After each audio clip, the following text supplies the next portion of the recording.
God showed me the hard way that modern dating is a lie. It honestly tricked me because I followed dating advice for so many years, thinking that's how I'm going to meet a woman and how to finally be happy. But I want to tell you in this video the biggest lie about modern dating that God revealed to me, because this was a painful near decade of heartbreak happening over and over and over again.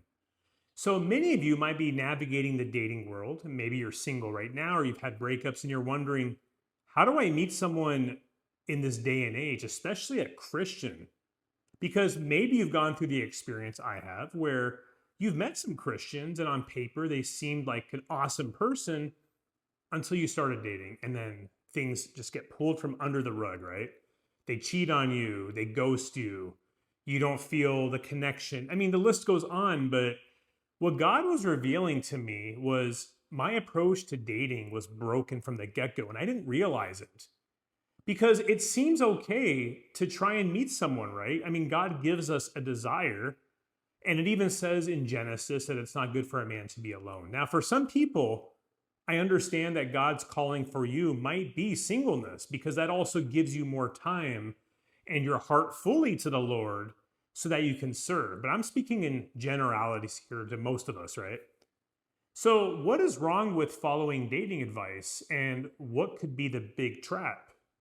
Well, the thing is that with modern dating, it's self serving. We're trying to figure out who to date based on our desires and our checklist. But Jeremiah in scripture even tells us that the heart is deceitful. You know how in modern dating you sometimes hear this phrase, follow your heart? That is a phrase I have so many issues with because it can allow you to follow something that wasn't even God's design for you to begin with. Just because something feels right or you're being led in a certain direction, it doesn't mean that it's God's provision for you. In fact, it could be the devil trying to discourage you by first distracting you until you end up in a bad situation. And then it's then easy to turn our back on God and feel frustrated that God doesn't provide, when really we need to be relying on the Lord from the get-go. So this big trap that I realized the hard way, and God was showing me this, is modern dating has this lie that it's trying to fulfill this missing void in your heart. Modern dating is promising you that if you follow the advice of how to meet someone, you're finally going to be happy. But if that's true, and if it really is logical, then why are there so many divorces? So something is wrong, right? This can't really be the full story. And this is where Philippians 4:7 really stood out to me, because it talks about a peace that transcends all understanding. And the way I met my wife actually was going against a lot of the modern dating advice out there, because it's when I finally took a step back, realizing that all the advice in the world couldn't satisfy this peace I was longing for until I surrendered my dating life to God. That's when things finally turned around for me. So the problem with modern dating is we are trying to use all these strategies and these tactics to try and fill this void in our heart with things. But sometimes God is telling you that's the opposite of what you should be doing, and it's more about surrender and letting go. You remember when you were a kid and you played in the park and you grabbed the whole pile of sand in your hand? And what's going to happen is when you hold your fist tight, the sand starts to sift out, right? It just starts draining from your hand.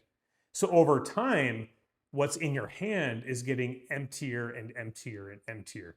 And I want you to think about dating like this, where we are trying to control our destiny so strongly that we'll do whatever it takes to try and keep that person in our life, or to make the mistake I made of going back to the drawing board, trying different dating strategies, try, get yourself tired. But going back to the sand analogy, what happens when your palm is open and you just leave your hand here? Just like how you would in church when you're praying, you're surrendering and the sand isn't falling, right? It's just sitting there and it's just dwelling there and it's still.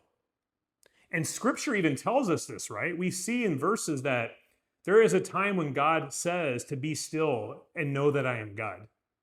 So why are we so preoccupied with following all this advice? Well, what it comes down to, right, is we struggle as a humanity with uncertainty. and doubt and fear. We all have the fear. I had this fear of growing old in age and not having a loved one by my side. And fear sometimes will drive a impatient way of solving the problem, right? Where instead of staying still and waiting on God, we feel like something has to urgently be done. And modern dating rewards this because the tips out there, they sell, they get clicks, and it's just like the news. It actually feeds off your fear and it tries to promise you this counterfeit lie that if you follow this particular pickup line, this text message to send, or this strategy, you're finally going to be happy. But we have to remember as believers, there is a clear distinction between happiness and biblical joy because happiness can be taken away from you.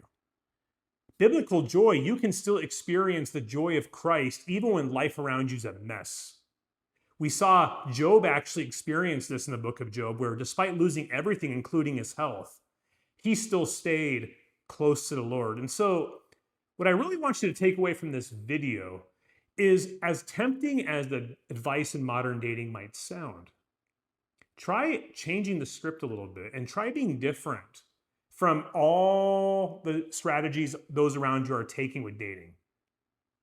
Actually wait on God.